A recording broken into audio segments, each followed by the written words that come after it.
Marcus Washington pulled her from the wreckage, his legs shattered beneath a fallen beam, 10 seconds until the gas line ignited. The boardroom where billionaires decided the fate of thousands had become a death trap, flames consuming 42nd floor glass walls faster than sprinklers could compensate. Kate Sterling, CEO, $800 million future mapped in quarterly projections, lay unconscious on marble flooring, smoke inhalation shutting down her respiratory system. 30 seconds of oxygen remained in lungs that had never known manual labor, never gasped for air in anything but spin class. The fire escape blocked, main exit consumed, no way out. That's when he appeared. Marcus Washington, night janitor, $34,000 annual salary before taxes. Nobody noticed him during executive meetings. Nobody asked his opinion on strategic initiatives. Nobody knew the medals buried in his bedroom closet or the promises he'd made over his wife's hospital bed 3 years prior. Staff Sergeant Marine Corps medic, 8 years of combat zones where equipment failed and lives hung on improvisation. 45 seconds to save his military training, didn't ask permission, didn't calculate. Cost just moved. 20 seconds. Falling debris, a choice crystallizing in smoke-filled air. Drop her, save himself, return to his daughter, who'd already lost one parent. Or risk everything for a woman who probably couldn't pick him from a lineup of building maintenance staff. He chose her. Explosion, white flash, hard cut to darkness. 2 weeks earlier, Marcus Washington's life followed patterns worn smooth by repetition. Alarm clock 6:15 a.m., never variation. Small 2-bedroom apartment in Queens 1400, monthly rent, consuming half his paycheck. The kind of place where neighbors heard arguments through walls and nobody made eye contact in hallways. Photos covered every available surface, young Marine in dress blues, wedding day with Sarah's laugh, frozen mid-joy baby Zoe wrapped in hospital blankets. 3 years ago, he'd possessed future tense career trajectory plans extending past next month's bills. Then Sarah died. Car accident police report listing brake line failure, suspicious circumstances that led nowhere despite Detective Rivera's best efforts. Marcus knew, someone from his past, someone he'd crossed during deployment, someone with resources and patience and willingness to murder an accountant who'd never held a weapon. He'd faced a choice then too, stay in military, keep investigating, paint a target on his 8-year-old daughter's back, or disappear, become invisible. Keep Zoe safe by erasing Marcus Washington from any database that mattered. He chose invisibility. Discharged papers, filed medals, stored in drawer beneath winter sweaters, skills cultivated over 8 years of saving lives in Afghanistan, relegated to memory. The janitor job at Monarch Industries paid enough for rent and groceries occasionally, both in the same month. Nobody asked about his past. Nobody cared. Perfect. Zoe's bedroom door decorated with butterfly stickers. She'd placed herself open to reveal his daughter, clutching a stuffed bunny, worn threadbare from 3 years of grief management. Her voice carried sleep and hope in equal measure. 5 more minutes, Daddy. Same negotiation every morning, same answer required. Already made breakfast, baby girl. Heart-shaped pancakes.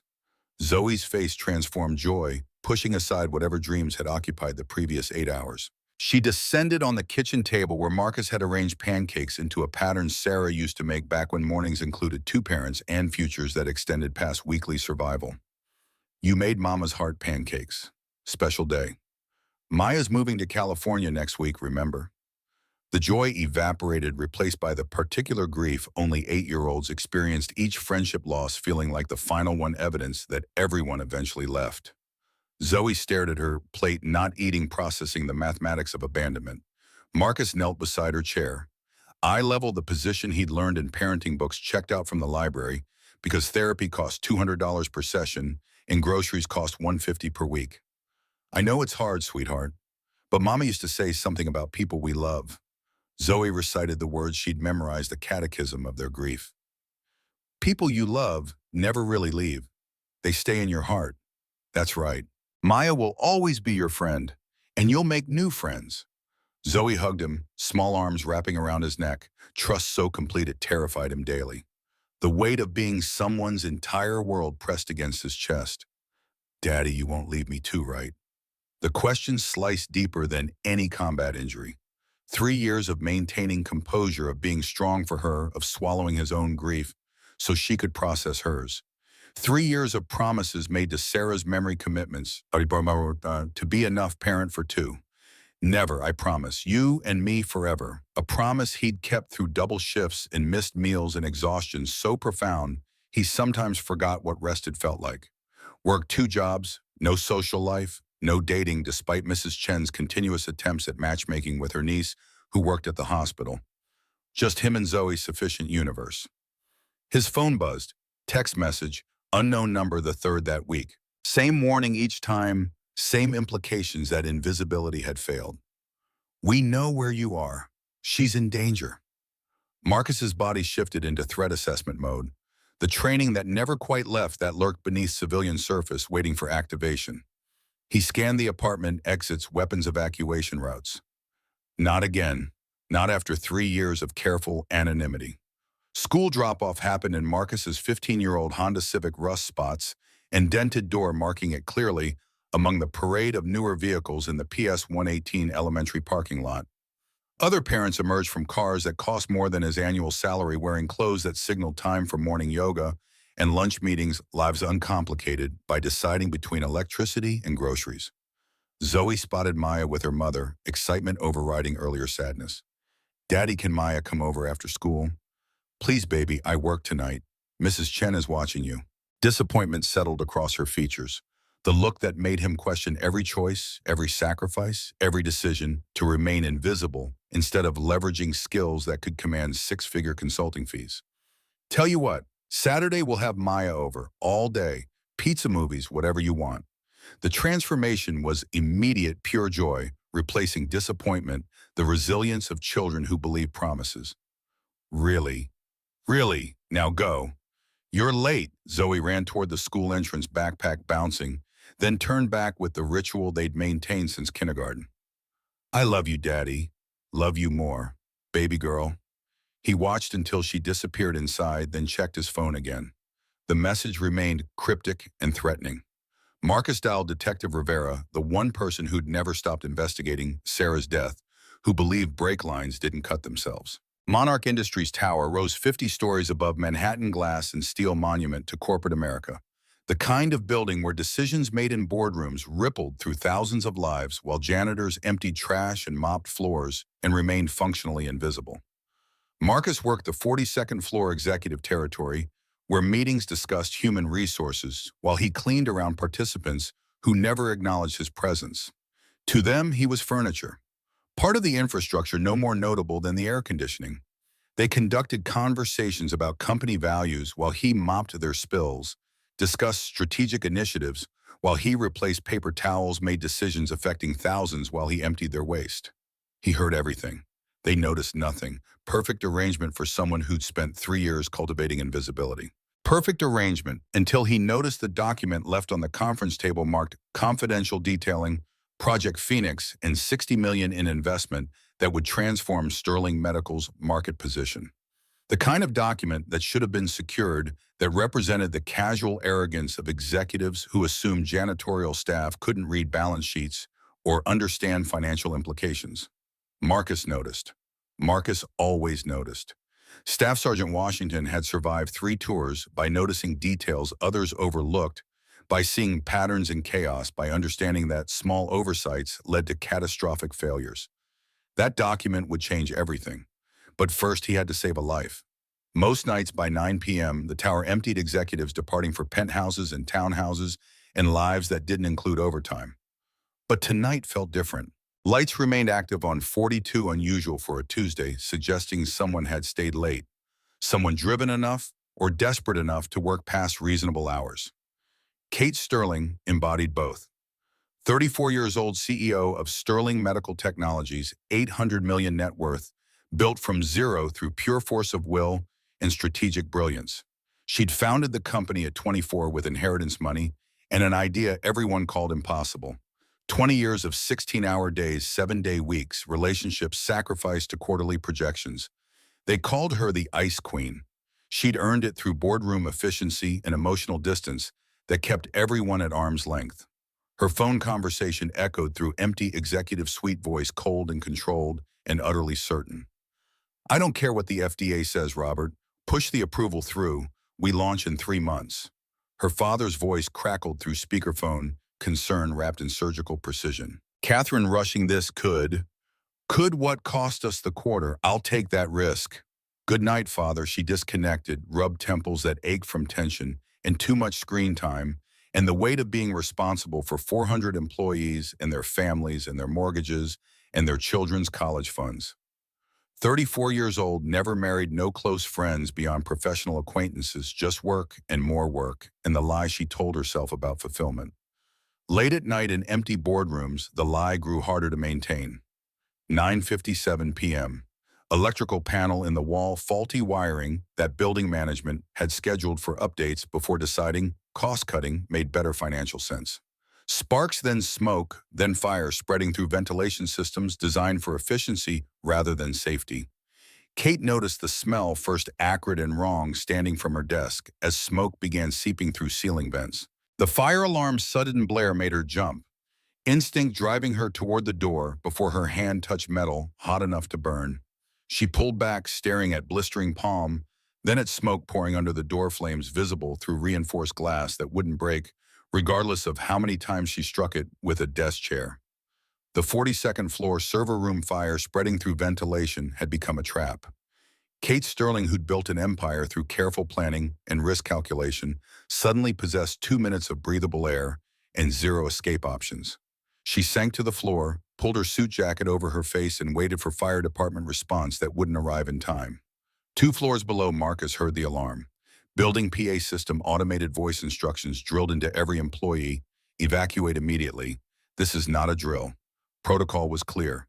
Janitorial staff evacuate, don't play hero. Let professionals handle emergencies. Marcus moved toward the stairwell, then stopped. Lights on 42, he'd seen them while cleaning. Executives were supposed to be gone. But he'd seen lights, which meant someone remained, someone who might not have time to wait for professional response. Every instinct from 8 years of military service kicked in simultaneously.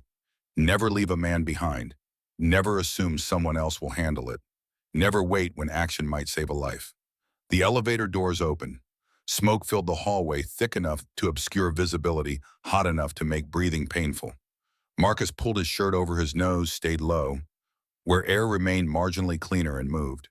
Staff Sergeant Washington, Marine medic, took command where Marcus Washington, janitor, had hesitated. He checked doors systematically, methodically, ignoring his body's demands to retreat to safety. The boardroom smoke, so thick he almost missed her.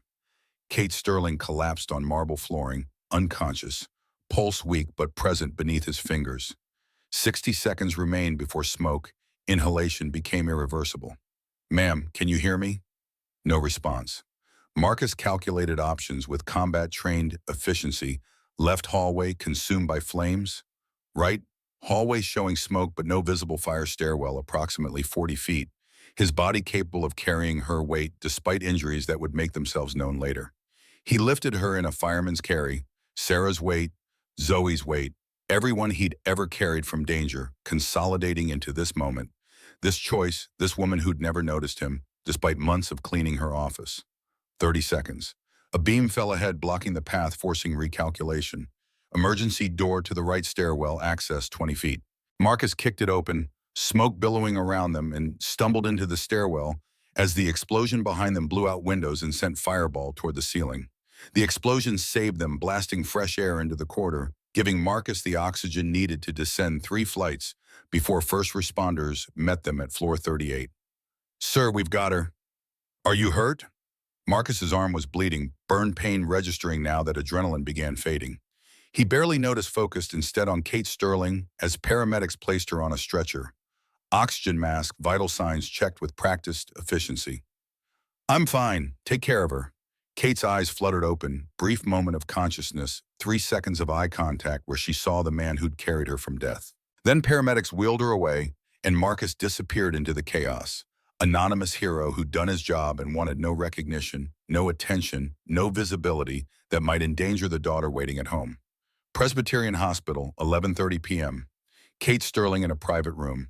Minor burns treated, smoke inhalation, monitored, prognosis excellent. Her father, Robert Sterling, arrived within 20 minutes. Surgeon who taught her that efficiency mattered more than emotion, that success required sacrifice, that love was something other people indulged. Catherine, thank God you're alive.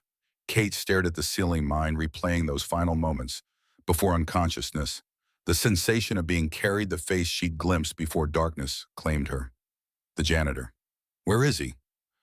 What, the man who saved me? I need to thank him. Robert's confusion was genuine, disconnected from any reality where janitorial staff performed heroics.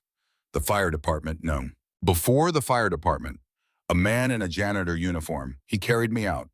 The nurse checked her chart, professional and thorough and certain. There's no record of anyone else treated Ms. Sterling. Are you sure? Kate's frustration mounted certainty, colliding with official record. I saw him, I saw his face. But Marcus Washington had vanished. Completed his task, saved a life, returned to his daughter. That's what Marines did: complete the mission, fade into background, let others take credit. Visibility meant danger. Anonymity meant Zoe stayed safe. Marcus's apartment, midnight.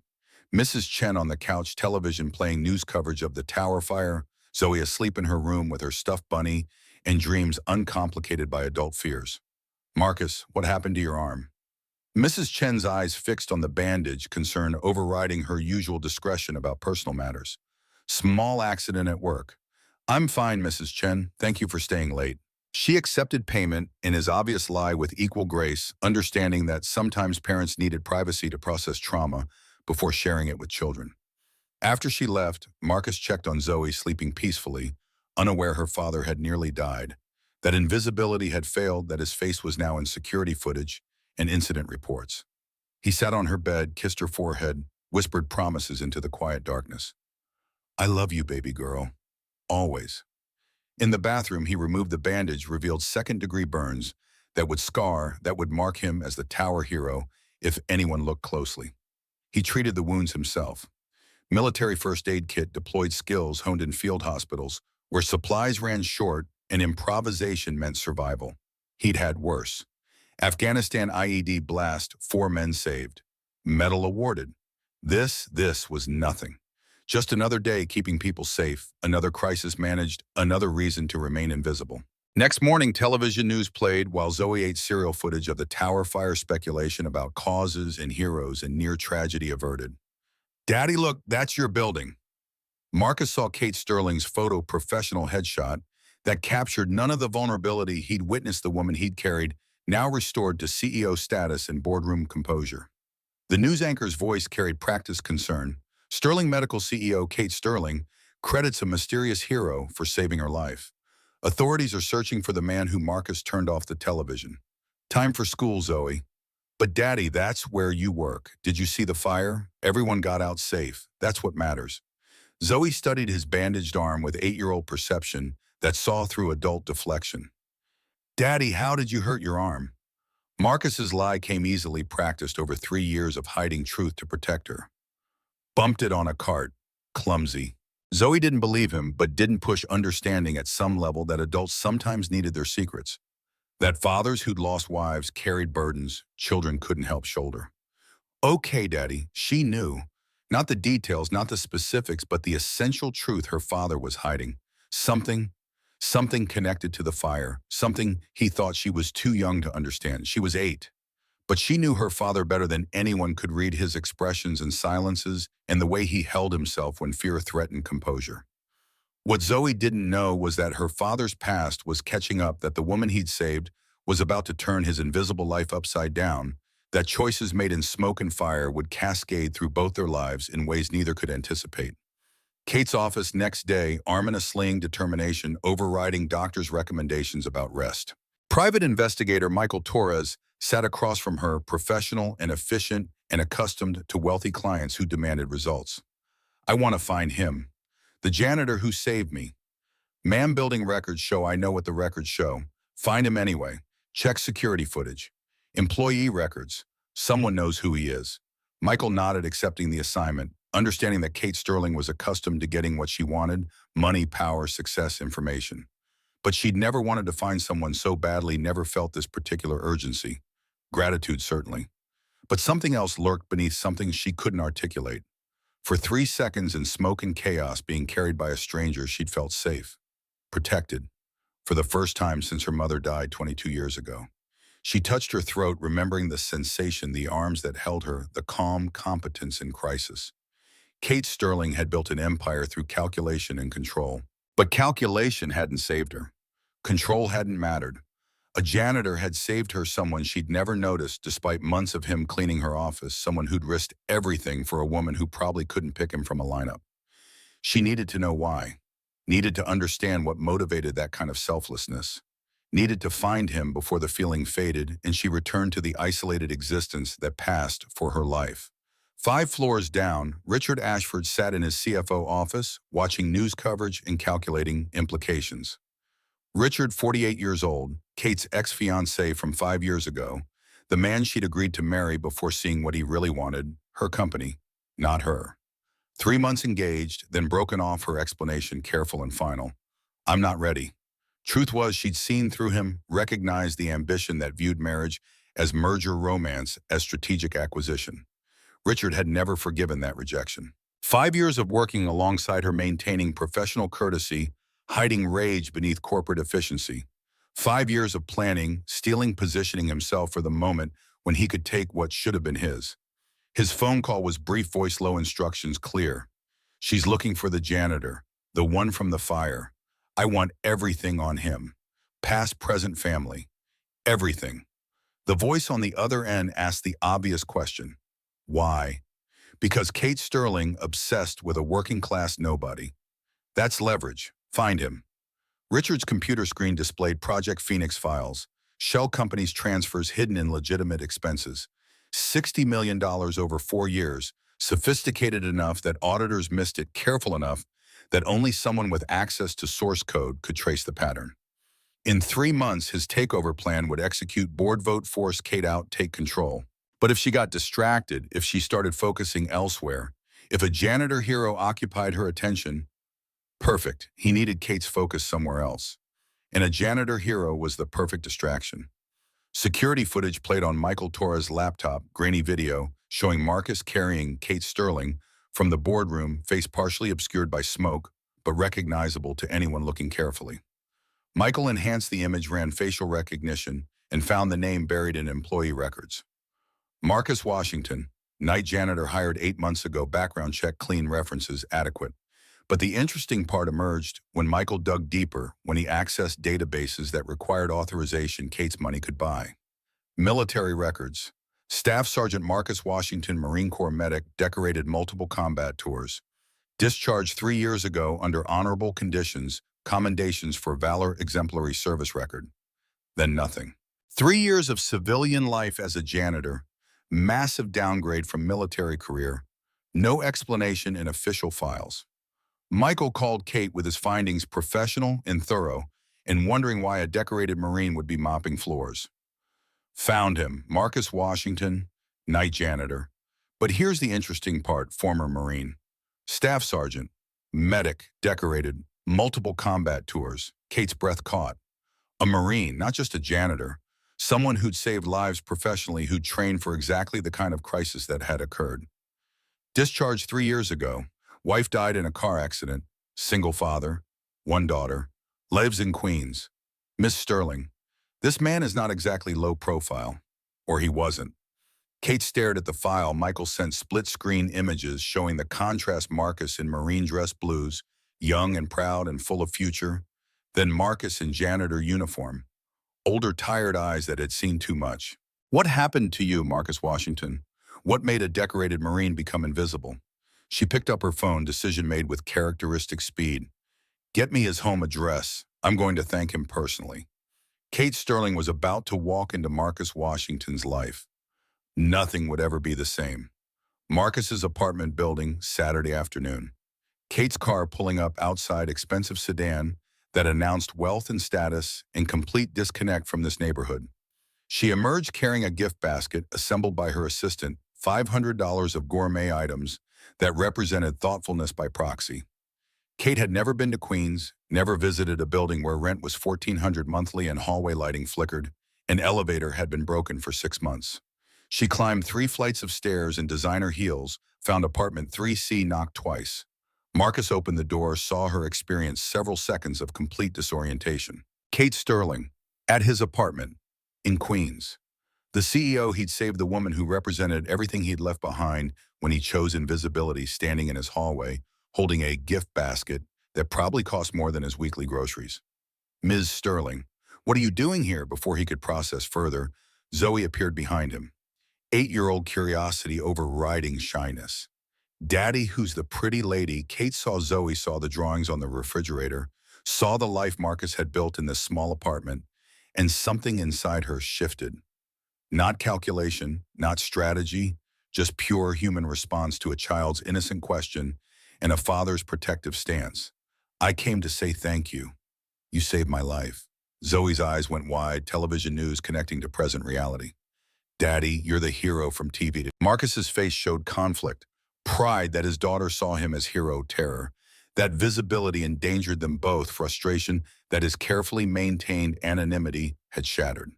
Ms. Sterling, you shouldn't have come here. But she had.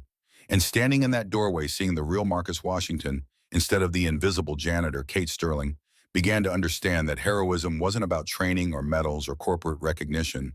It was about choosing repeatedly to show up for the people who mattered. Can I come in? Marcus hesitated, then stepped aside, allowing Kate into the small apartment that contained his entire life. Zoe's drawings, Sarah's photos, worn furniture that was clean but old, the whole space maybe 900 square feet compared to Kate's penthouse that occupied an entire floor.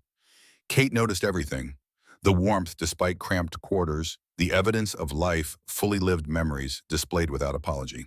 Her penthouse had none of that minimalist design, expensive furniture, zero personal touches. This apartment, this tiny space in Queens, felt more like home than anywhere she'd ever lived. Zoe stared at Kate with a directness only children managed. No filter, no social calculation. Are you the billionaire lady? Kate laughed, genuine sound that surprised her. I suppose I am.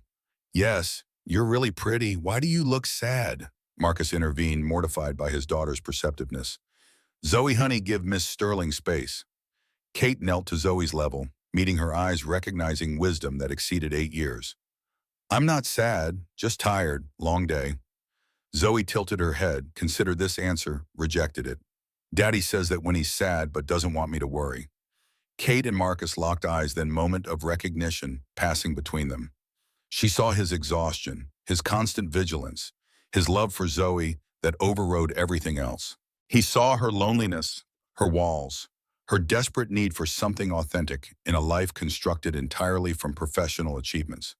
3 seconds in the fire had created connection. But here in safety of his home, they had time to really see each other. Kate saw strength, integrity, tiredness, devotion. Marcus saw isolation, competence, wealth that brought no happiness, walls built so high she'd forgotten how to climb down. Neither looked away. Neither wanted to break the moment, the understanding that something significant was happening, something neither could name, but both felt. Zoe broke the silence, tugging Kate's hand. Do you want to see my drawings? Kate followed Zoe to a small table covered in artwork, Marcus trailing behind, uncertain how this scenario had overtaken his Saturday afternoon. The gift basket sat forgotten on the kitchen counter, expensive gesture that suddenly felt inadequate. Zoe spread her artwork across the table, narration accompanying each piece. This one is Daddy when he was in the Marines. See his uniform? The drawing showed stick figure Marcus in military dress, American flag beside him, pride evident in every crayon stroke. This one is Mama, before she went to heaven. The drawing showed a beautiful woman with angel wings, heart drawn around her love, transcending death through a child's art. Kate touched the drawing gently, emotion threatening composure. Your mama was beautiful, Zoe. Daddy says she's always with us, in our hearts. The catechism they developed, the way they managed grief, exposed now to a stranger who'd inserted herself into their Saturday afternoon. Zoe picked up blank paper, made decision with 8-year-old certainty. Can I draw you? Kate's surprise was genuine, vulnerable in ways boardroom negotiations never accessed. Me. Yeah, you're pretty. And you made Daddy smile. He doesn't smile much anymore. Marcus felt his face warming, embarrassment mixing with recognition that Zoe had identified something he'd tried to hide, that Kate Sterling's presence affected him, that saving her life had created connection he couldn't dismiss. Zoe? Kate sat, decision made, allowing an 8-year-old girl to draw her while Marcus made tea in the background, and the afternoon stretched into something neither adult had anticipated. For 15 minutes, Kate Sterling sat still. No meetings, no calls, no agenda. Just present, watching Zoe work, feeling Marcus's eyes on her, occasionally experiencing quiet that wasn't isolation, but companionship. Zoe finished, held up her creation with pride. The drawing showed three figures: Marcus, Kate, Zoe holding hands, house behind them, sun above, hearts everywhere. Caption in careful child handwriting, "My family." Kate's breath caught tears forming before she could prevent them. "Zoe, why did you put me in your family?" Zoe's wisdom emerged innocent and profound simultaneously. "Because families choose each other. Daddy told me that. And I choose you." The tears fell. Then Kate's control breaking, first time she'd cried in years. Not sad tears, not grief tears, but tears of recognition that something she'd never known she needed was being offered by a child who barely knew her. Marcus stepped forward, gentle but firm. "Zoe, Miss Sterling has her own family." Zoe interrupted, looking at Kate with perception that cut through an adult deflection. "Does she? Do you miss Kate?" Kate couldn't answer, couldn't speak through the emotion overwhelming her. Kate Sterling had everything, except this: a child's unconditional acceptance, a family. Marcus walked Kate to the door, both processing what had happened, both uncertain how to acknowledge it. "I apologize for Zoe. She's had a hard time since her mother passed. Sometimes she latches onto people." Kate found her voice shaky but determined. "Please don't apologize. She's wonderful. You've raised an incredible daughter, Mr. Washington." Marcus. Just Marcus. "And I'm Kate. Just Kate." Moment of connection, eye contact extending past comfortable duration. Recognition passing between them. That saving her life had been the beginning of something neither could define yet. "Can I ask you something? Well, why did you leave the Marines?" Marcus's face closed off, walls rising reflexively. "That's complicated. You don't have to answer. I just looked into you. I hope you don't mind. I wanted to know who saved me." Marcus tensed, visibility suddenly feeling like threat. "What did you find, Staff Sergeant?" "Multiple decorations." "Medic, you saved lives for 8 years. Then you just stopped." Marcus looked back at Zoe, lowered his voice to ensure she couldn't hear. "I didn't stop. I just changed who I'm protecting now." Kate understood then. Not the details, not the specifics, but the essential truth: protecting people you love sometimes meant sacrificing everything else, becoming invisible, accepting less than you deserved. She understood because she'd done similar calculation, though in reverse, sacrificing human connection for professional achievement, becoming so visible in business she'd disappeared as a person. "Marcus, if you ever need anything, anything at all, you have my number now." Marcus's pride surfaced, the Marine who'd never asked for help. "I appreciate that, but we're fine." Kate saw his walls, his determination to remain independent, his fear that accepting help meant owing something. "I know you are, but the offer stands." She walked to her car, heels clicking on pavement, expensive sedan, starting with quiet efficiency. Marcus watched from the window, Zoe beside him, both processing the afternoon's unexpected development. "Daddy, do you like her?" Marcus chose words carefully, deflection disguised as honesty. "She seems like a kind person." Zoe's perception cut through evasion. "I think she's lonely, like we were after Mama died." Marcus looked down at his daughter, realized she'd diagnosed Kate Sterling's deepest wound in 30 minutes, while corporate therapists and business consultants had probably missed it for decades. "What makes you say that?" Her eyes. "They're sad, even when she smiles, out of the mouths of babes." Zoe Washington had seen what Marcus was too guarded to acknowledge, that Kate Sterling needed them as much as they might need her. That connection worked both directions, that saving someone's life sometimes meant letting them save yours in return. His phone buzzed. Detective Rivera calling with news about Sarah's case about facial recognition, hits and suspects identified. Marcus answered, aware that his invisible life was unraveling, that choices made 3 years ago were colliding with present reality. The text messages, the tower fire, Kate Sterling showing up at his apartment, none of it was coincidence. Someone was watching. Someone wanted him visible. Question was whether that someone was friend or enemy, whether the danger he'd run from was returning or had never really left. Detective Rivera's voice carried weight accumulated over 3 years of dead ends and bureaucratic obstacles, frustration tempered by professional persistence, that refused to accept convenient explanations for brake lines that didn't fail spontaneously. Marcus, we got a break. Facial recognition hit on footage from 3 years ago. Man tampering with your car the day before Sarah's accident.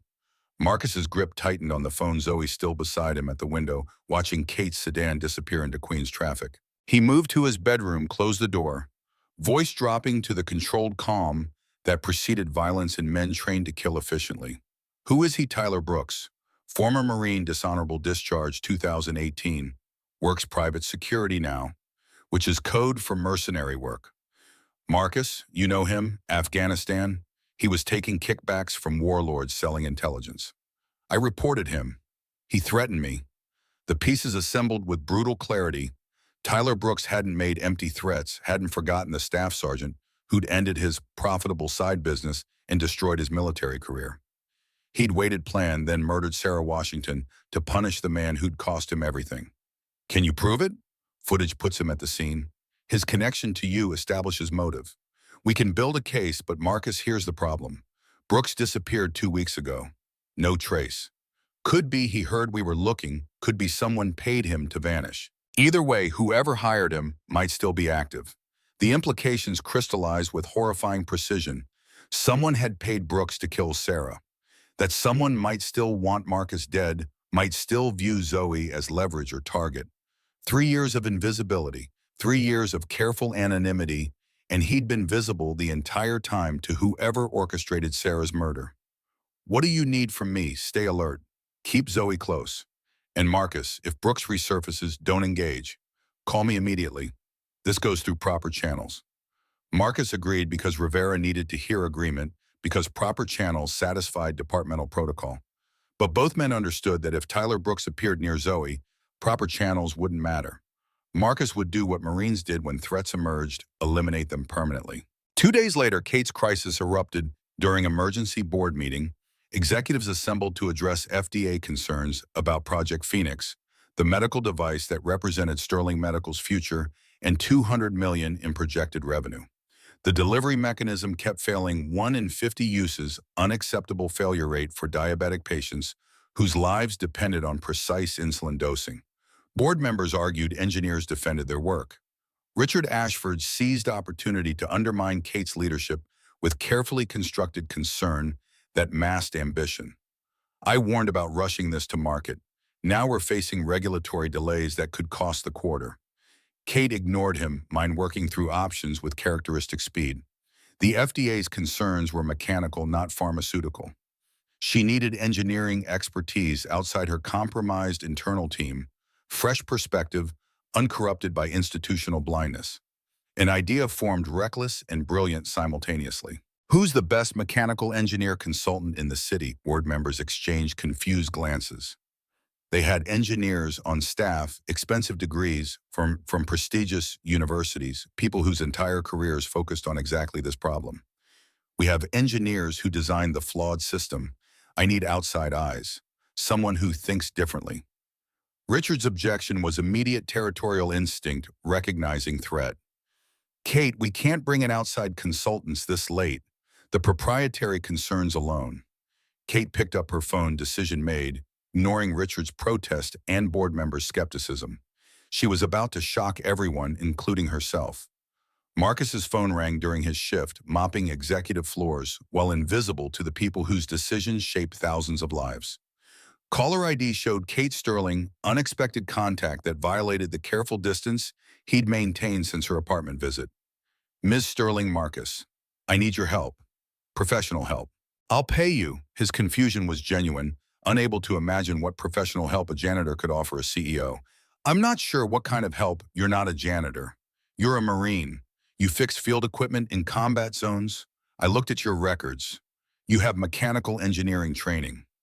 Marcus stopped mopping, memory flooding back 8 years of maintaining equipment in conditions that destroyed machinery, improvising repairs with inadequate supplies, keeping critical systems functional through understanding of basic principles and creative problem solving.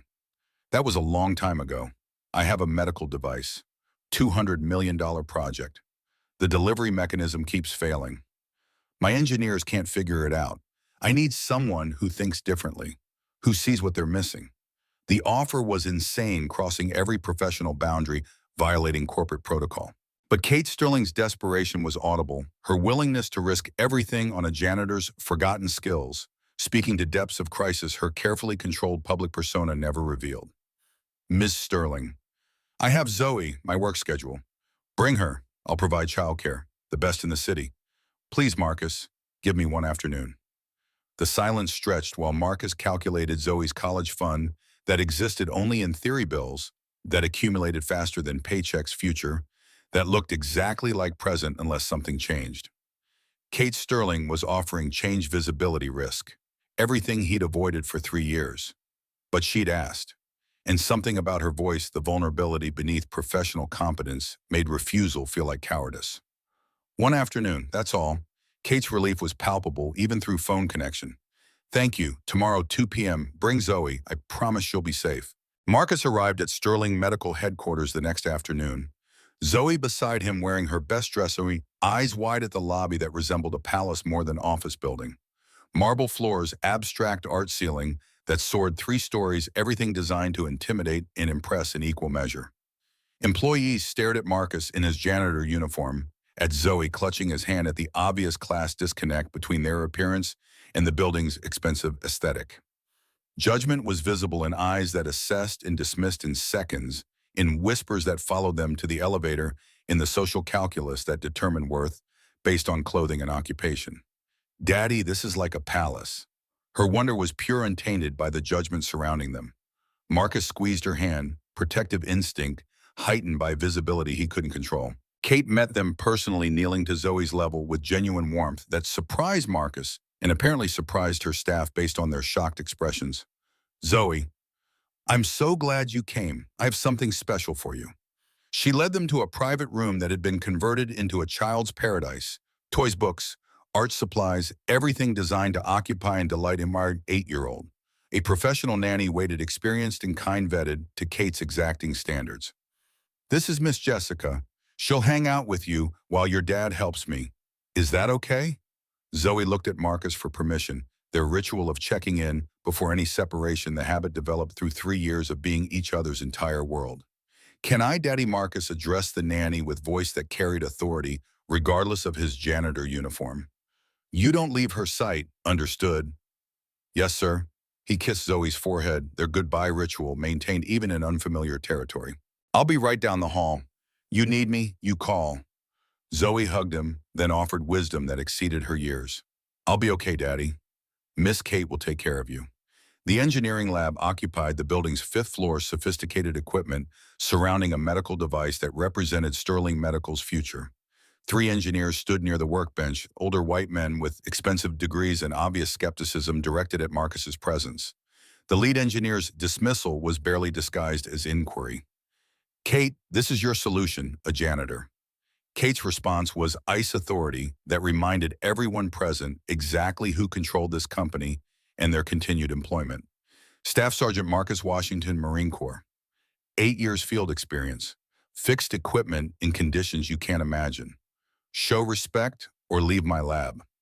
The engineers recoiled, shocked at her defense, uncertain how to process a CEO protecting a janitor. Marcus felt gratitude and discomfort simultaneously, appreciation for her support, awareness that her defense made him more visible, more vulnerable to whatever threats were circling. Kate explained the problem with efficient precision, demonstrating the device's intermittent failure, the jamming that occurred without apparent pattern or cause. Engineers had run tests, checked tolerances, analyzed failure modes. Nothing conclusive emerged. Marcus picked up the device, hands remembering skills dormant for 3 years. The weight, the construction, the design philosophy all spoke to him in language he'd learned in field hospitals, where equipment failure meant death. He disassembled it methodically, ignoring the engineer's watchful eyes, ignoring time pressure, focusing entirely on understanding how the device worked and where it failed. 10 minutes passed in silence, broken only by Marcus's careful manipulation of components. He found a tiny valve tolerance rating stamped on the side specification that assumed controlled environment and ignored human variables. Here, this valve. See the tolerance rating. The lead engineer's professional pride warred with curiosity. 0.02 millimeters. Standard for controlled environments. For what temperature range? 68 to 72 Fahrenheit. Why and body temperature? The engineer's face changed as the understanding hit, as the obvious variable they'd all missed suddenly became clear. 98.6. The heat expansion would change the tolerance by 0.015 millimeters, just enough to cause intermittent jamming. You need a heat-resistant alloy valve. Titanium aluminum composite grade 5. The room went silent. The lead engineer pulled out his tablet, ran calculations, frantically checked specifications against Marcus's diagnosis. Minutes passed before he looked up, professional pride completely demolished. He's right. 16 hours of testing, and he found it in 10 minutes. Kate's face showed pride in something deeper, more personal. She'd bet on Marcus risked her credibility and professional reputation, and he'd delivered results that vindicated her instinct. But more than vindication, she felt attraction to his competence, his quiet confidence, the way he'd transformed from invisible janitor to essential expert in a single afternoon. Richard Ashford chose that moment to enter, having heard about Marcus's presence, about Kate's unprecedented decision to bring a janitor into critical engineering discussions. His territorial instinct recognized threat immediately. Kate, a word. Private. They stepped into the hallway, voices low, but tension visible through glass walls. Marcus could see but not hear their confrontation, could read body language that spoke volumes about Richard's objection and Kate's defiance. What are you doing? Bringing in some janitor to solve our problems. He's not a janitor. He's an engineer, and he just solved a $200 million problem in 10 minutes. Richard's face darkened anger, barely controlled beneath professional veneer. He works night shift mopping floors. What will the board think? I don't care what they think. I care about results. Richard moved closer, voice dropping to dangerous quiet. Kate, we're in delicate negotiations. Image matters. You're spending time with a single father taking his daughter to the office. People talk. Kate's eyes narrowed, instinct recognizing manipulation disguised as concern. What people? Board members, investors. They're concerned you're becoming distracted. By what? Finding competent help by inappropriate relationships. Kate stepped closer, no longer defensive but aggressive authority, meeting territorial challenge. Richard, I'm going to say this once. Marcus Washington saved my life. He just saved our biggest project, and what I do with my personal time is none of your business. Or the board's. Richard's mask slipped, rage visible for a moment before professional control reasserted itself. You'll regret this, Kate. He left fury evident in his stride, leaving Kate to process the confrontation and its implications. She returned to the lab where Marcus had witnessed the entire exchange, had understood the dynamics even without hearing words. Thank you, Marcus. You saved this project. Marcus chose his next words carefully. Military training, recognizing threats, raw civilians often missed. The man you were talking to, ex-fiancé.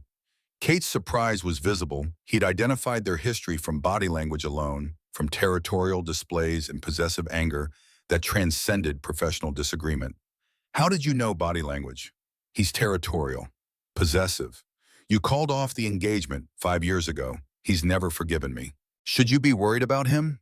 Kate considered institutional blindness, making her underestimate threats from familiar sources. Richard is ambitious, but he's not dangerous, just bitter. Marcus didn't look convinced. He'd survived combat by trusting instinct, by recognizing when men pose threats, regardless of their professional credentials or civilized veneer. Richard Ashford had the look, barely controlled rage, sense of entitlement, willingness to destroy what he couldn't control. Kate just couldn't see it yet. Payment discussion happened in Kate's office, professional transaction that nonetheless carried undertones of something more personal, more complicated than simple business arrangement. $5,000 for your consultation. Marcus stared at the check amount representing months of janitor salary, Zoe's college fund, becoming real instead of theoretical aspiration. This is too much. I was here 2 hours. You saved a $200 million project. That's worth significantly more. Please take it. Marcus thought about Zoe, about the future he wanted to provide, about pride versus practicality. But accepting charity felt wrong, felt like confirmation of the class divide that separated him from Kate's world.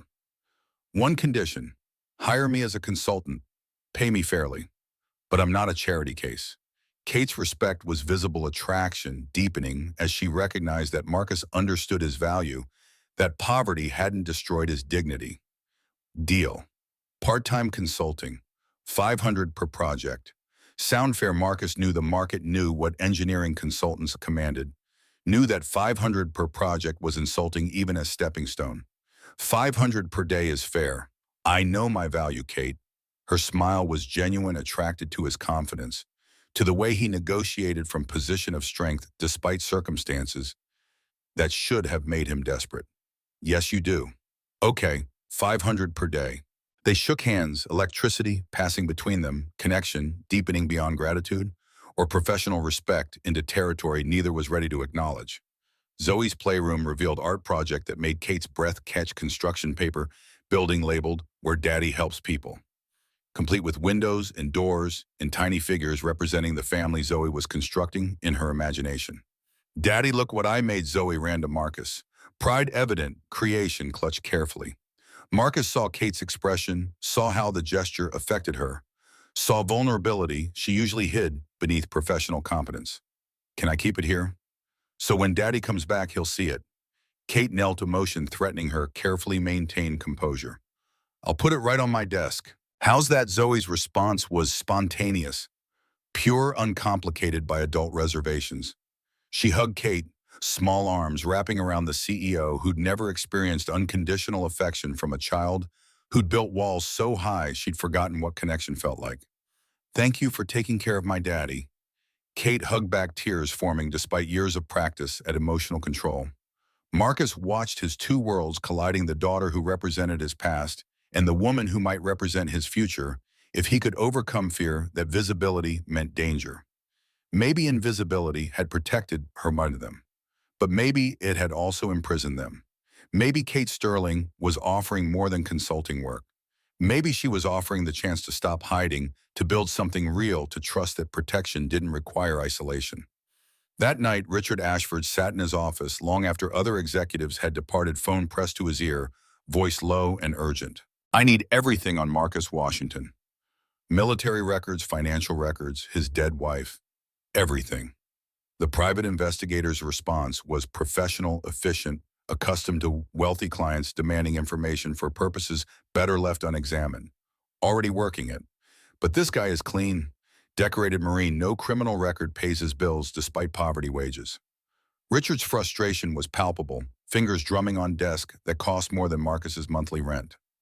Everyone has secrets. Find them.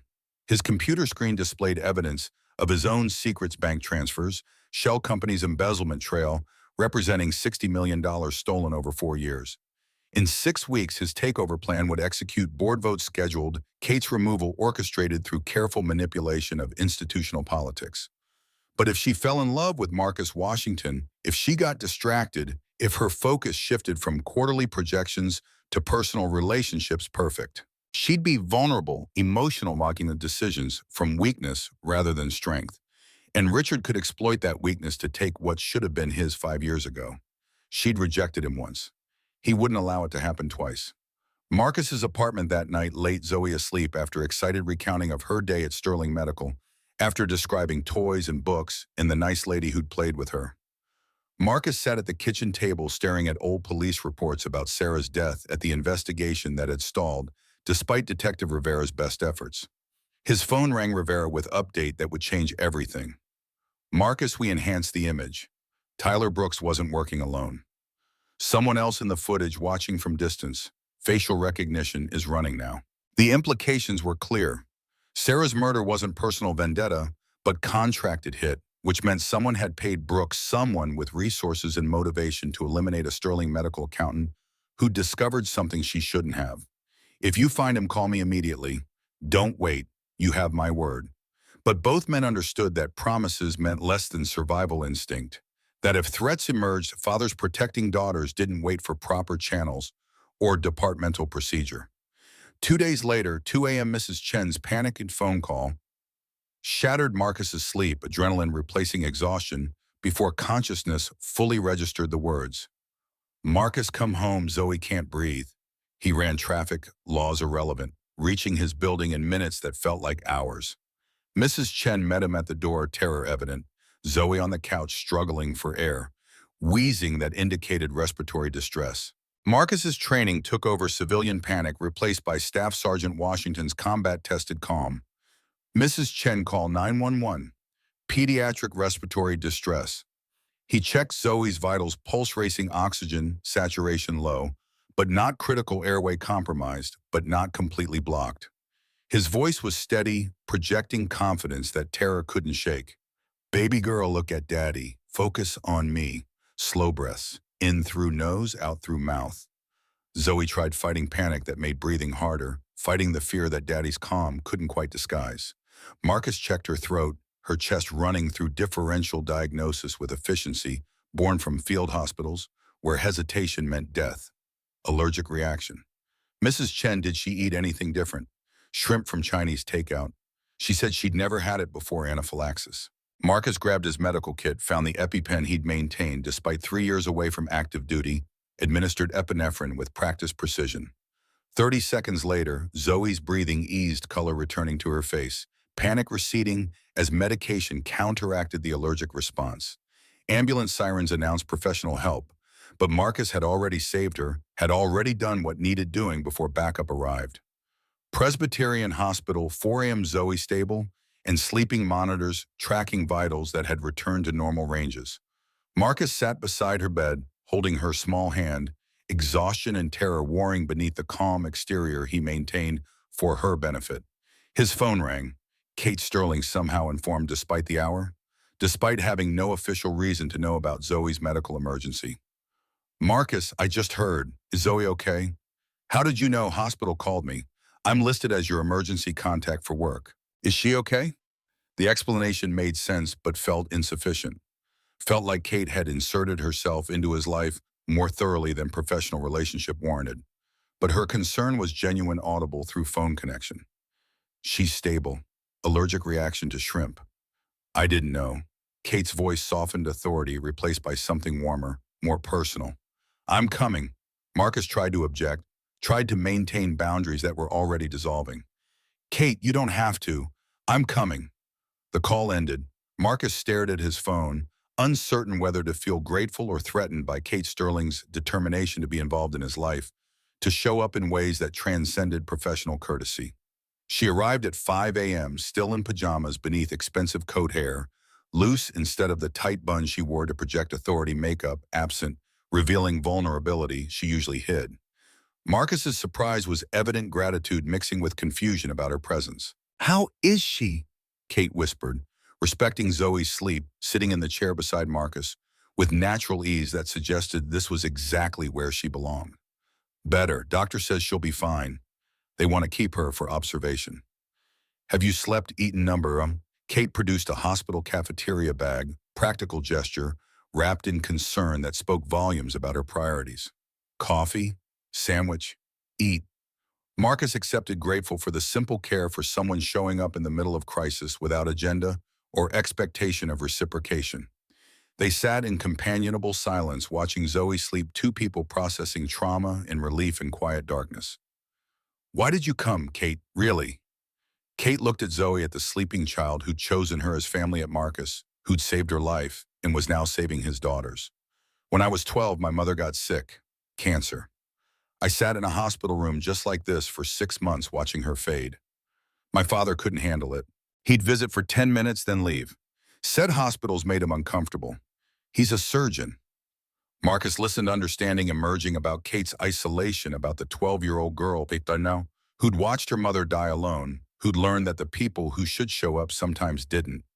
I was alone, watching my mother die alone. And I promised myself if I ever had the chance to show up for someone in a hospital, I would. No matter what.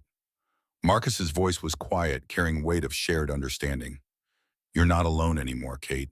Tears formed in Kate's eyes, walls crumbling under the weight of simple statement that acknowledged her humanity beyond professional achievement. Neither are you. Their hands reached across space-touched connection, deepening beyond gratitude or professional respect into something neither could name, but both recognized as essential. Zoe's eyes fluttered open, weak smile greeting the scene of her father and Kate holding hands beside her hospital bed.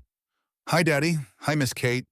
Both adults pulled their hands apart guilty despite having done nothing wrong, despite connection being exactly what Zoe had hoped for when she drew her family portrait. Hey, baby girl, how you feeling? Tired? Did I get sick? Yeah, but you're okay now. No more shrimp for you. Zoe noticed Kate's presence, her attendance at 5 a.m. in a hospital, her obvious care about Zoe's well-being. Miss Kate, you came. Of course I came. You're my friend, remember? Zoe's wisdom emerged innocent observation that cut through adult complexity. Are you and Daddy friends too? Marcus and Kate exchanged glances, uncertain how to label what they were becoming. What connection was forming between CEO and janitor, between woman who'd never known family and man who'd lost his? Yes, sweetheart, we're friends. Zoe's smile suggested she understood more than adults gave her credit for that 8-year-old perception, saw through evasion. Good. Daddy needs more friends. He's lonely. Kate smiled through tears, recognizing her own isolation reflected in Zoe's diagnosis. Me too, Zoe. Me too. Marcus's phone buzzed, Detective Rivera text message demanding immediate attention. Facial recognition hit. You need to see this. Now. Dread settled in Marcus's stomach, cold certainty that invisibility had completely failed, that past and present were colliding with consequences he couldn't predict or control. Kate noticed his expression, the fear he couldn't quite hide. What's wrong? Marcus looked at Zoe, then at Kate, then at the text message that promised to upend everything. My past just caught up, and it's going to put everyone I love in danger. Kate's determination was immediate, no hesitation, despite not understanding the full scope of threat. Then we face it together. Marcus wanted to refuse, wanted to protect her through distance and denial, wanted to maintain the walls that had kept Zoe safe for 3 years. But he was exhausted, scared, and Kate Sterling was offering partnership he desperately needed. Kate, there are things about me you don't know. Things that Kate squeezed his hand, cutting through his objection. I don't care. Whatever it is, we'll handle it. Together. The word hung between them, promise and commitment and risk. Together meant visibility. Together meant vulnerability. Together meant trusting that connection was stronger than isolation, that partnership could protect better than solitude. Marcus Washington had spent 3 years protecting his daughter alone. Kate Sterling had spent 34 years protecting herself alone. But maybe together they could both finally be safe. Maybe together they could build something worth the risk. The hospital room morning light beginning to filter through windows. Zoe sleeping peacefully, monitors beeping steady reassurance. Two broken people holding hands beside a child's bed, choosing connection over isolation, choosing risk over safety, choosing each other despite every logical reason to maintain distance.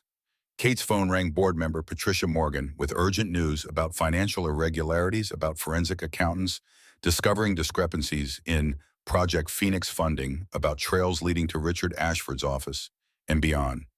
The threats converging weren't separate. They were connected. Sarah's murder, Richard's embezzlement, Tyler Brooks's disappearance, the text messages, warning Marcus, all of it woven together in conspiracy neither fully understood yet, but both were beginning to recognize. Kate listened to Patricia's report, face hardening with each revelation, CEO returning beneath the vulnerable woman who'd shown up at a hospital in pajamas. Hold everything. Don't let Richard know we're looking. I'll be there in 2 hours. She turned to Marcus, apologetic but determined. I have to go. Board emergency. But I'll have security posted outside Zoe's room. Nobody gets in without my authorization. Marcus nodded, grateful and concerned, simultaneously aware that Kate's involvement made her a target too, that whoever wanted him dead might view her as leverage or obstacle. Kate, be careful. If this is what I think it is, I will. Call me if anything changes. Anything at all. She left transformation from vulnerable woman to powerful CEO, complete in seconds, leaving Marcus alone with sleeping daughter and certainty that everything was about to explode. Detective Rivera arrived an hour later, photos in hand, evidence that confirmed Marcus's worst fears. The enhanced image showed Tyler Brooks at Marcus's car 3 years ago, but the second figure in the background was identifiable now, face clear enough for recognition. Richard Ashford, Kate's ex-fiancé, Sterling Medical's CFO, the man who'd threatened Kate just days ago. Standing 3 years in the past, watching Tyler Brooks sabotage brake lines, orchestrating Sarah Washington's murder. Marcus stared at the photo, rage and clarity warring for dominance. Sarah hadn't died because of his military past. She died because she worked at Sterling Medical, because she was an accountant who discovered Richard's embezzlement, because she'd been 2 weeks away from reporting fraud when her car's brakes failed. For 3 years, Marcus had run from the wrong enemy. The threat wasn't in his past. It was in Kate's present. And now, having saved Kate's life, having entered her world, having fallen for the woman Richard viewed as his property, Marcus had painted a target on himself and Zoe. Rivera's voice was grim professional, delivering bad news with practiced efficiency. "We can arrest him. Evidence is solid. But Marcus, if Richard knows we're coming, if he runs, he won't run. He's too arrogant, too certain he's untouchable. But he will strike, soon." The pieces assembled with brutal clarity. Richard hadn't just embezzled 60 million. He'd murdered to protect that secret, had orchestrated Sarah's death, had probably arranged the tower fire to distract Kate or eliminate her, or both. And now, with Kate and Marcus growing closer, with his control slipping, Richard would escalate. Tonight, Sterling Medical Charity Gala, Plaza Hotel. Kate had mentioned it days ago. Black tie event, board members and investors, perfect opportunity for Richard to make his move to eliminate threats while maintaining plausible deniability. Marcus made decision with military precision, with certainty born from 8 years of combat experience. "I'll be there. At the gala. You're not invited. I'll find a way." And Rivera, "When this goes down, when Richard makes his move, you need to be there too. Because I'm going to make him confess everything. And I need witnesses." The plan was reckless, dangerous, exactly the kind of operation that got people killed. But Marcus Washington hadn't survived 3 tours by playing safe. He'd survived by recognizing threats and eliminating them before they eliminated him. Richard Ashford had killed Sarah, had tried to kill Kate, was planning to kill again. Marcus wouldn't let that happen, even if it meant stepping fully into the light, even if it meant risking everything, even if it meant the final end of invisibility he'd maintained for 3 years. Zoe woke, saw her father's expression, recognized determination that preceded action. "Daddy, what's happening?" Marcus smoothed her hair, voice gentle, despite the violence he was planning. "I have to go help Miss Kate tonight, baby. Mrs. Chen will stay with you here at the hospital. Security guard outside your door. You don't leave this room for anyone except me or Miss Kate." Understand, Zoe's wisdom emerged again. 8-year-old understanding that exceeded her years. "You're going to fight the bad man." Marcus couldn't lie to her, couldn't pretend this was simple business meeting or casual social event. "Yes, baby, I'm going to protect Miss Kate, like I protected you, like I protected Mama." The last part slipped out, honesty overriding careful narrative they'd maintained about Sarah's accident. Zoe's eyes widened, pieces clicking into place. Mama didn't die in an accident. Marcus realized his mistake, the truth he'd hidden suddenly exposed. But maybe Zoe deserved truth. Maybe 8 years old was old enough to understand that the world contained evil, that her father was capable of fighting it, that protection sometimes required violence. "No, baby. Someone hurt Mama, and I'm going to make sure he can't hurt anyone else." Zoe processed this grief and anger and fear visible on her young face. Then she reached for her father's hand, squeezed it with surprising strength. "Be careful, Daddy. I need you. I'll come back. I promise. I always come back." A promise he'd kept for 3 years through double shifts and exhaustion and grief that threatened to drown him. A promise he'd keep again, even if it meant walking into danger, even if it meant facing the man who destroyed his family. Kate Sterling was at the center of this conspiracy, whether she knew it or not. And Marcus Washington had saved her life once already. He'd do it again tonight at the Plaza Hotel in front of witnesses and cameras in the entire corporate world that had dismissed him as invisible. Richard Ashford was about to discover that invisible men made the most dangerous enemies, because nobody saw them coming until it was too late. The Plaza Hotel stood as testament to old wealth and modern power, its grand ballroom hosting Sterling Medical's annual charity gala, where 500 guests in designer attire gathered to network and donate and be seen. Crystal chandeliers illuminated faces worth billions, collectively conversations worth millions individually. This was Kate Sterling's world-polished, expensive, carefully choreographed. Marcus Washington entered through the delivery entrance, where catering staff unloaded champagne and hors d'oeuvres, borrowed tuxedo fitting awkwardly despite Mrs. Chen's alterations, shoes borrowed from Detective Rivera, pinching feet, accustomed to work boots. Security nodded him through without question. Service workers remained invisible, even at events celebrating visibility. Rivera himself waited near the kitchen in plainclothes backup, positioned outside in unmarked vehicles. The plan's simple: let Richard reveal himself, document everything, arrest him before violence erupted. Simple plans invited complication, but complexity risked failure. Kate descended the ballroom's grand staircase at 8 p.m. evening gown, transforming her from CEO to something ethereal, commanding attention through presence rather than announcement. She navigated the crowd with practiced grace, accepting congratulations about Project Phoenix's recent FDA approval, deflecting questions about her mystery consultant, maintaining composure that hid the vulnerability Marcus had witnessed in hospital rooms and Queen's apartments. Richard Ashford tracked her movement with possessive intensity, territorial, animal-watching prey that had escaped his control, hand drifting repeatedly to his jacket pocket where metal outlines suggested weapon or recording device or both. His face carried barely suppressed rage, 5 years of rejection festering into something dangerous. Marcus positioned himself behind a marble column, military training assessing angles and exits and threats, every combat instinct screaming that violence was inevitable.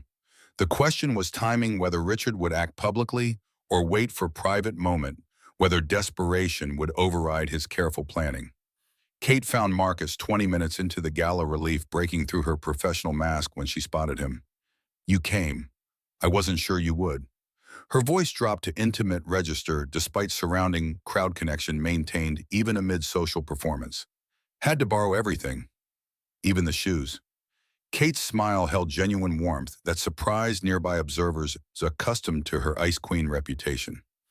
"You look exactly right." The moment shattered as Richard approached territorial instinct, drawing him toward Kate and the man he viewed as usurper, as threat, as obstacle to plans 5 years in construction.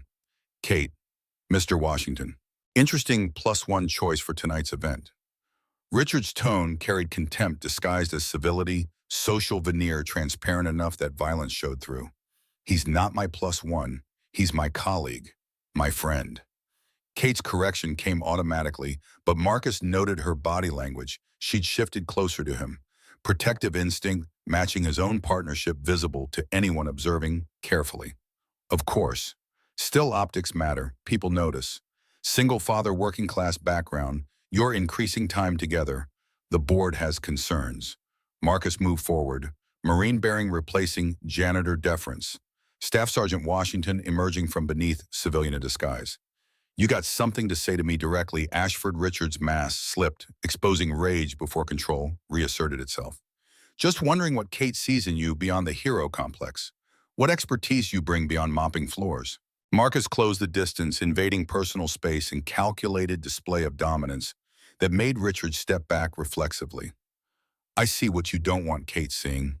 Your embezzlement, your conspiracy, your connection to Sarah Washington's murder." Nearby conversations stopped, guests turning toward the confrontation's social gathering, transforming into spectacle. Kate's shock was visible, pieces she'd suspected suddenly confirmed in public forum. Richard's face drained of color before flushing with fury. "You have no proof of these slanders." Marcus produced. His phone played enhanced security footage, showing Richard watching Tyler Brooks tamper with brake lines 3 years prior. The image quality was forensic-grade, undeniable, damning. "Detective Rivera has proof. Forensics, financial records, witness testimony. You paid Tyler Brooks $50,000 to murder my wife because she discovered your embezzlement scheme." Kate's breath caught audibly, understanding, crystallizing with brutal clarity. Sarah Washington, accountant, Sterling medical employee, discovered Richard's fraud and died 2 weeks before reporting it. Not random tragedy, calculated murder orchestrated by the man Kate had nearly married. "Richard, tell me he's lying, please." Her voice carried desperate hope, even as evidence made denial impossible. Richard's hand moved toward his jacket pocket motion, triggering every alarm Marcus's training had ingrained. Marcus lunged, grabbed Richard's wrist before the gun cleared, fabric twisted with precise application of force that made Richard drop the weapon with cry of pain. The gun clattered across marble flooring, metallic sound cutting through ballroom noise, creating instant chaos. Screams, panicked guests scrambling away as security rushed forward and Detective Rivera emerged from the kitchen with backup. Richard struggled briefly against Marcus's restraint, futile resistance against combat-tested technique, then collapsed as handcuffs secured his wrists and Miranda rights were read with bureaucratic efficiency. Sarah was going to expose me. I had no choice. She would have destroyed everything. The confession spilled out, desperate admission from a man watching his carefully constructed world disintegrate. Cameras captured everything, guests recording on phones, security footage, documenting news media, present, for charity coverage, witnessing corporate executives' arrests for murder conspiracy. Kate stood frozen, processing betrayal and revelation simultaneously, understanding that her judgment had been catastrophically flawed, that the man she'd nearly married had murdered an innocent woman to protect stolen millions. Marcus approached carefully, aware that shock manifested unpredictably, that learning your ex-fiancé was a murderer, complicated emotions in ways logic couldn't navigate. Kate. She looked at him, tears forming despite years of practice at emotional control, walls crumbling under accumulated trauma. He killed Sarah because of my company, because I couldn't see what he was.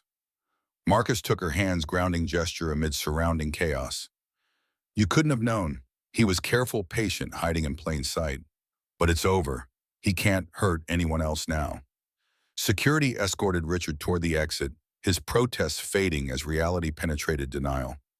Board members gathered around Kate, offering support and demanding explanations, simultaneously corporate crisis management activating automatically. Patricia Morgan addressed the assembled crowd, voice projecting authority that commanded attention. Ladies and gentlemen, please remain calm. The situation is contained. Mr. Ashford has been arrested on serious charges. Sterling Medical's board will ensure full transparency and cooperation with authorities. The crowd murmured, shock and speculation spreading through conversations, social media posts already emerging as guests processed the scandal unfolding before them. Patricia approached Marcus' older woman with shrewd assessment behind kind eyes. Mr. Washington, on behalf of Sterling Medical's board, we owe you tremendous gratitude. You exposed fraud and prevented further violence. Marcus deflected recognition reflexively, uncomfortable with visibility that came from heroism. Just did what was necessary. Patricia studied him with interest, suggesting more than gratitude. Kate mentioned your engineering expertise saved Project Phoenix, your military background, your integrity. We could use someone like you permanently. The offer was unexpected, corporate world acknowledging value it had previously dismissed in visibility, transforming into recognition. Marcus had avoided for 3 years. What kind of position? Director of Engineering Innovation. Salary commensurate with your demonstrated value, $180,000 annually plus benefits and equity participation. The number represented more money than Marcus had imagined, earning more security than he'd thought possible for Zoe's future validation that his skills mattered beyond mopping floors. Kate watched his reaction, hope visible beneath shock and trauma, hoping he'd accept, hoping he'd stay in her world despite every reason to flee. I need to think about it. Talk to my daughter. Patricia nodded, understanding that fathers made decisions with family input. Of course. But Marcus, this isn't charity, it's recognition of what you've proven you can contribute. The gala dissolved into controlled chaos, guests departing amid speculation, board members assembling for emergency session, Kate's world restructuring around Richard's absence, and the investigation that would dominate coming months. Marcus found Kate on the hotel's rooftop terrace, Manhattan spread below like illuminated circuit board city lights, marking territories of wealth and struggle, the divisions he'd spent 3 years navigating. How does it feel? Her question was quiet, acknowledging that saving lives and exposing conspiracies carried psychological costs invisible to observers. Surreal. 2 months ago, I was mopping floors. Tonight, I tackled a CFO at a charity gala. Kate's laugh was brief tension, breaking momentarily before settling back into emotional complexity. You saved my life, again. Marcus joined her at the railing, close enough to touch, but respecting her need to process independently. You saved mine first. If you hadn't hired me, I'd never have connected Sarah to Richard. Never understood what really happened. They stood in silence, city noise rising from below, autumn wind carrying chill that made Kate shiver. Marcus removed his borrowed jacket, draped it across her shoulders with gesture that protected without possessing. Marcus, can I ask you something? After tonight, ask anything. Why didn't you date after Sarah died? 3 years alone raising Zoe yourself. Why Marcus looked out over the city gathering words for truth he'd never fully articulated. Because I was scared. Sarah's death taught me that loving people makes you vulnerable, that caring gives them power to destroy you. I couldn't risk Zoe losing anyone else. Kate's voice was barely audible, matching his vulnerability. And now I'm still scared. But I'm tired of being alone, tired of protecting myself from connection, tired of invisibility. Kate moved closer, eliminating space between them. Decision made despite fear and complications. I've been alone my whole life, Marcus, even when my mother was alive, even when I was engaged to Richard, always performing connection without feeling it. He turned to face her, saw tears reflecting city lights, saw the woman behind the CEO mask. Why? Because I never felt like anyone saw me. They saw my money, my company, my achievements. Never just Kate, never the person underneath. Marcus took her hand, simple gesture, carrying weight of everything unspoken between them. I see you, Kate, since that first day at my apartment, since you showed up at the hospital at 5 a.m., since you stood beside me tonight despite not understanding what was happening. I've seen you. Kate's walls crumbled completely, tears falling freely, grief and relief and recognition pouring out simultaneously. I'm terrified, Marcus, of this, of us, of failing at it, of losing you the way I've lost everyone else. Marcus pulled her close, offered comfort, learned from 3 years of single parenting, patience earned through surviving loss. Me too. But Kate, we're from the same world, not different worlds like everyone thinks. We're both just people who've been hurt and are trying to do better. She pulled back, looked at him with eyes that saw past borrowed tuxedo and working class origins. What happens now? You're a consultant. I'm a CEO. You have Zoe. I have a company to rebuild. How do we? Marcus interrupted gently, cutting through her spiral of logistics and obstacles. Kate, stop. You're protecting yourself, building walls. I recognize it because I've done it for 3 years, but I'm done hiding. Question is whether you're ready to stop hiding too. Kate wanted to deny it, maintain that her concerns were practical rather than self-protective. But Marcus knew her too well, saw through defenses perfected over decades. People will judge us. They already do, the billionaire and the janitor. It's every cliche about class and romance. I don't care what people think. I care about you. Zoe cares about you. That's what matters. Kate's fear was visible, vulnerability terrifying after years of control. What if I'm not enough? What if I can't be what Zoe needs? I don't know how to be a mother, how to be in a family. Marcus's voice was firm but gentle. Kate, you showed up at a hospital at 5 a.m. because Zoe was sick. You held her hand, you brought her toys, you made her laugh. You're already more than enough. The words broke something in Kate, final resistance, crumbling under the weight of being truly valued for who she was rather than what she possessed. I'm so scared of losing this, of losing you both. Then don't push us away. Stay. Fight for this, with me. Kate clung to him, decision made despite fear, despite every logical reason to maintain professional distance. I love you. I don't know when it happened. Maybe the fire. Maybe when you fixed the device. Maybe the hospital. But I love you. Marcus's response was immediate, carrying 3 years of accumulated isolation and grief and hope he'd been afraid to acknowledge. Kate Sterling. I fell in love with you the moment you knelt to talk to Zoe about her drawings, when you told me about your mother, when you defended me to your board, when you showed up tonight despite not understanding why. I love you, not despite our differences, but because you see me and I see you, and that's rarer than any fortune. They kissed, tentative then passionate connection, physical and emotional, simultaneously choice made to risk everything for possibility of something real. City lights surrounded them, Manhattan indifferent to the billionaire CEO and former janitor, choosing each other despite every obstacle. The world would judge, would speculate, would question. But Marcus and Kate had both spent too long caring what others thought, too long protecting themselves through isolation. Not anymore. 2 weeks passed in bureaucratic whirlwind, Richard's formal arrest board investigations, media coverage, transforming Marcus into reluctant hero and Kate into sympathetic victim.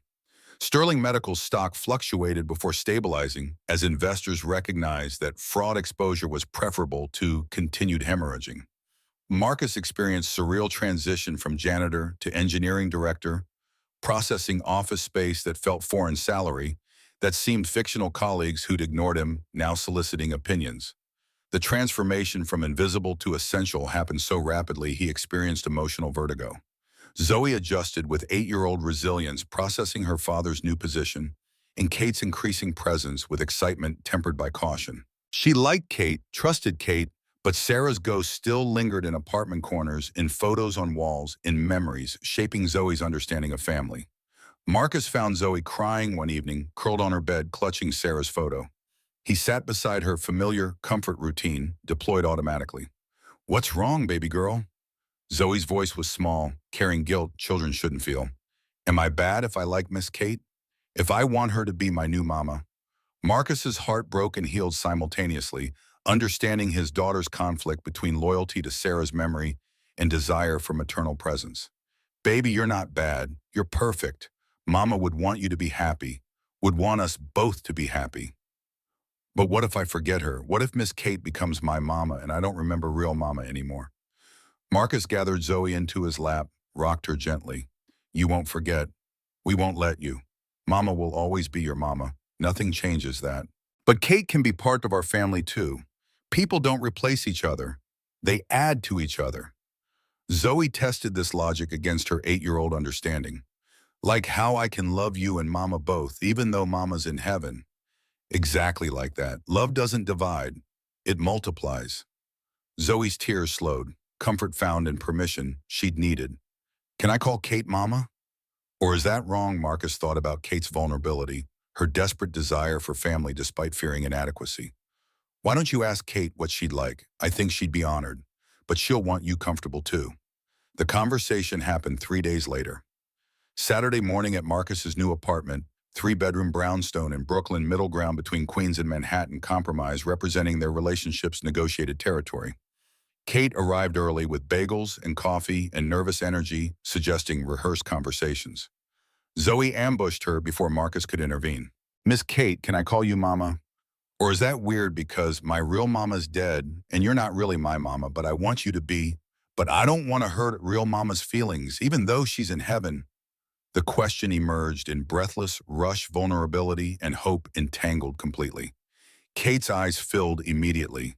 She knelt to Zoe's level, taking her hands with gentleness Marcus recognized. "Zoe, I would be honored if you called me Mama. But we don't have to rush. You can call me Kate, or Miss Kate, or Mama Kate, or anything that feels right. And your real Mama Sarah, she'll always be your mama too. I'm not replacing her. I'm just trying to love you the way she'd want someone to love you." Zoe processed this with wisdom beyond her years. "So I can have 2 mamas, one in heaven and one here." "Exactly. Your heart is big enough for both." Zoe hugged Kate with fierce intensity, decision made with characteristic speed. "Okay, Mama Kate, that's what I'll call you." Kate hugged back, tears falling freely. Grief and joy mixing in the complicated emotion of becoming a mother through choice rather than biology.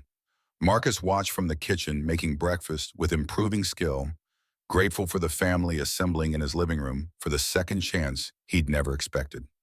The Sterling Medical Board meeting happened in week 3 formal session to approve Richard's termination, ratify Marcus's position address, structural changes Kate proposed. Patricia Morgan called the meeting to order. First order, Richard Ashford's termination finalized. Criminal charges proceed separately. Forensic audit recovered $42 million of embezzled $60 million. Remaining $18 million likely unrecoverable. Board members nodded, accepting financial damage as cost for removing institutional cancer. Second order, Marcus Washington's appointment as Director of Engineering Innovation. All in favor, unanimous approval, recognition that Marcus's value transcended unconventional background. Third order, Ms. Sterling's proposed cultural reforms. Compensation equity, audits, mentorship programs, anonymous feedback mechanisms. Approved pending implementation timeline. Kate stood addressing the board with confidence rebuilt through crisis and Marcus's support. "I'm also proposing the Sarah Washington Foundation for STEM education. Initial endowment $10 million from personal funds matched by Sterling Medical. Full scholarships for working-class students pursuing engineering with mentorship from our staff. Patricia spoke first. Seconded.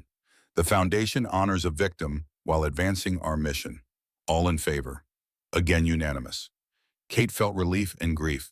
Sarah Washington would be remembered, would inspire the next generation. Marcus attended as newly appointed director, conscious of being the only black man in a room of white executives, the only former janitor among MBAs and medical degrees. But Patricia addressed him directly. Mr. Washington, your insights have proven invaluable. The device modification passed FDA approval with commendation. You vindicated Ms. Sterling's faith in unconventional thinking. Marcus accepted recognition earned through competence rather than connection. Thank you. I'm committed to building engineering culture that values problem-solving over pedigree. The words carried implicit criticism of systems that had dismissed him. But the board accepted the challenge, recognized Marcus had earned the right to question their assumptions. After the meeting, Kate's father, Robert Sterling, appeared surgeon, who taught her that efficiency mattered more than emotion. Catherine, might I have a word? Kate tensed, expecting criticism about Marcus, about professional complications of their relationship. But Robert surprised her vulnerability, showing through surgical precision. I owe you apologies, multiple apologies, for not being there when your mother died, for teaching you emotional distance was strength, for not seeing what Marcus Washington offers, not his skills, but his humanity, his willingness to be present. Kate's shock was visible, 34 years of relationship restructuring in single conversation. Dad, I was wrong, Catherine, about many things, especially about love. I'm 62, accomplished surgeon, and I'm alone. My daughter barely speaks to me. My wife died thinking I didn't love her enough. And I'm watching you make different choices. Better choices. I'm proud of you. Tears formed in Kate's eyes, forgiveness and grief mixing in complicated emotion. Thank you, Dad. That means more than you know. Robert nodded, uncomfortable with emotion but pushing through. Marcus Washington is a good man. Don't let him go. Don't make my mistakes. Kate hugged her father, first real embrace in years connection, reestablishing through shared acknowledgement of past failures and future possibilities. The foundation launch happened 8 weeks after Richard's arrest. Sarah Washington Foundation formally announced at press conference, Kate orchestrated with characteristic efficiency. Journalists asked about Marcus's background, about his relationship with Kate, about the improbable journey from janitor to director. One reporter asked the inevitable question, Mr. Washington, you and Ms. Sterling have been seen together frequently. Are you in a relationship? Marcus looked at Kate's silent question about disclosure. Kate took his hand, decision made with characteristic boldness. Yes, Marcus and I are in a relationship. We're building something together professionally and personally. Before you ask whether that's appropriate, let me be clear. Marcus reports to our engineering VP, not to me. We've implemented proper oversight. But yes, I'm dating my director of engineering innovation, and I'm not apologizing for finding the best person for and the best partner for my life in the same man. The declaration was public, definitive, impossible to retract. Media coverage exploded predictably. Billionaire CEO dating former janitor, class divide narrative, Cinderella story with genders reversed. But coverage was largely positive, public appetite for authentic connection overriding cynicism. 3 months after Richard's arrest, life settled into sustainable rhythm. Marcus excelled in his director role, building engineering team that valued creativity over credentials. Kate rebuilt Sterling Medical's culture systematically. Zoe thrived in 4th grade. Saturday mornings became family ritual. Marcus making breakfast with improving competence. Kate helping Zoe with art projects, 3 people choosing each other through small daily actions. One Saturday, Zoe presented them with new drawing, 3 figures holding hands, house sun hearts. But this drawing was labeled differently, Our Forever Family, in careful handwriting, present tense replacing aspirational future. Kate stared at the drawing, emotion overwhelming her. Zoe, this is beautiful. Can I keep it? Zoe's wisdom emerged again. You have to keep it, Mama Kate, because you're part of our family now, forever. The word hung in air, forever, promise and commitment wrapped in single word, children used easily, but adults approached with caution. That evening after Zoe slept, Marcus and Kate sat on their brownstone's front steps, autumn air, carrying winter's approach. Kate, I need to ask you something, and you can say no, but I need to know where we're going. Kate's apprehension was visible. What are you asking? Marcus pulled out a small box, simple ring, inside elegant but not ostentatious, chosen to match Kate's personality rather than bank account. I'm asking if you'll marry me. If you'll choose this us, this family, this life permanently. Not someday theoretical. Now, soon. Before fear convinces either of us to protect ourselves by running. Kate stared at the ring, at Marcus, at future crystallizing in simple question, demanding complicated answer. Marcus, I want to say yes, but I'm terrified. Marriage didn't work before. What if I'm terrible at being a wife? At being a mother? What if I disappoint you and Zoe? Marcus interrupted gently. Kate, you already are a mother. Zoe calls you Mama Kate. You show up for recitals and conferences. You help with homework and pack lunches. You're not theoretical mother. You're actual mother. And you're amazing at it. The words broke through Kate's resistance. What about being a wife? Being my wife just means showing up, being honest, choosing me tomorrow. You're already doing that. We're just making it official. Kate looked at the ring again. Zoe knows you're proposing. I asked her permission first. Marine protocols secure the perimeter before advancing. She said, and I quote, obviously yes, Daddy. We're already a family. You just need to make it official.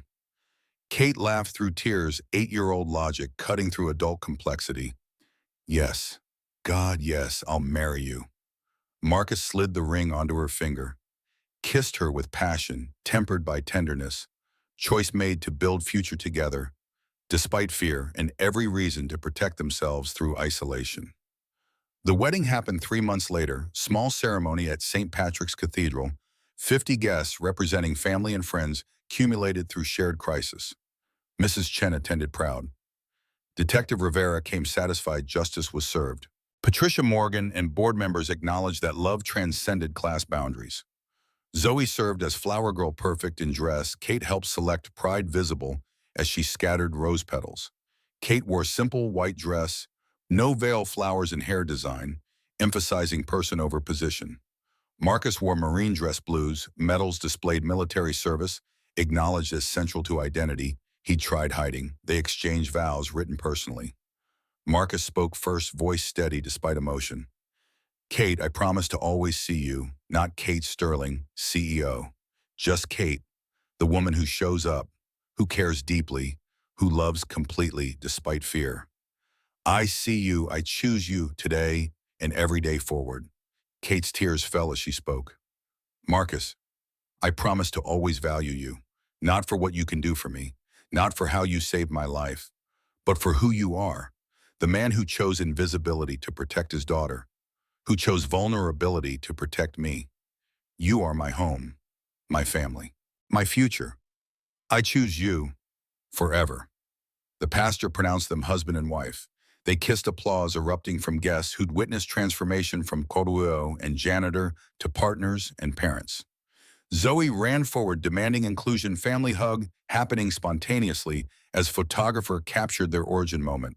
Reception happened in smaller cathedral hall. Intimate celebration rather than corporate spectacle. Marcus's Marine brothers attended, recognizing the best battles were fought for love. Father-daughter dance happened between Marcus and Zoe, acknowledging the family they'd been. Then Kate cut in, claiming her turn, with Zoe establishing new tradition. Kate and Robert danced briefly, reconciliation visible in embrace lasting beyond music. Marcus's speech was brief, military efficiency translating to emotional precision. 3 years ago, I lost my wife, lost my career, lost myself trying to keep my daughter safe by becoming invisible. Kate Sterling found me.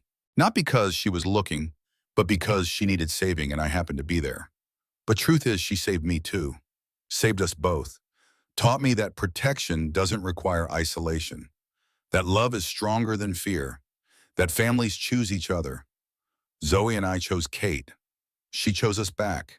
That's all that matters. Kate's speech matched his brevity. I built an empire alone. $800 million, 400 employees, success everyone envied. And I was miserable, lonely, isolated behind walls constructed to protect from vulnerability. Marcus Washington crashed through those walls by asking nothing except that I show up. Be present, be honest, be human.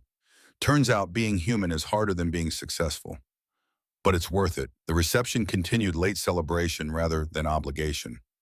Eventually, guests departed family of three, returning to Brooklyn Brownstone, representing their merged lives. Zoe fell asleep immediately, leaving Marcus and Kate alone in living room, bearing evidence of their combined existence, his military photos beside her business awards, Zoe's artwork covering every surface. Kate looked at her ring at Marcus, at future stretching before them. I can't believe this is real. That I'm married. That I have a family. A year ago, none of this existed. Marcus pulled her close. You were never alone. You just couldn't see the people waiting for you to let them in. Zoe saw you immediately, drew you into her family portrait before you'd agreed to anything. Kate laughed. She knew before we did. Children usually do. They're not afraid of hope the way adults are. 6 months after the wedding, Sarah Washington Foundation awarded its first scholarships, 20 students from working-class backgrounds, receiving full funding for engineering degrees, mentorship from Sterling medical staff, pathway, from invisibility to opportunity. Marcus spoke at the ceremony. My wife Sarah believed education was the path to opportunity. She didn't live to see this foundation, but her daughter does, her husband does. And the family we've built honors her memory by ensuring other talented students don't remain invisible just because they lack resources. Sarah saw potential in everyone. This foundation extends that vision. Zoe presented the first scholarship, 9-year-old wisdom, evident. My mama Sarah would be proud of all of you. My mama Kate is proud of you. I'm proud of you. Work hard. Help people. Don't be invisible just because people don't see you yet. Make them see you. That's what my daddy did. Sterling Medical thrived under Kate's reformed leadership, cultural changes producing measurable improvements. Marcus's engineering division, recruited from unconventional sources, valued creativity over credentials.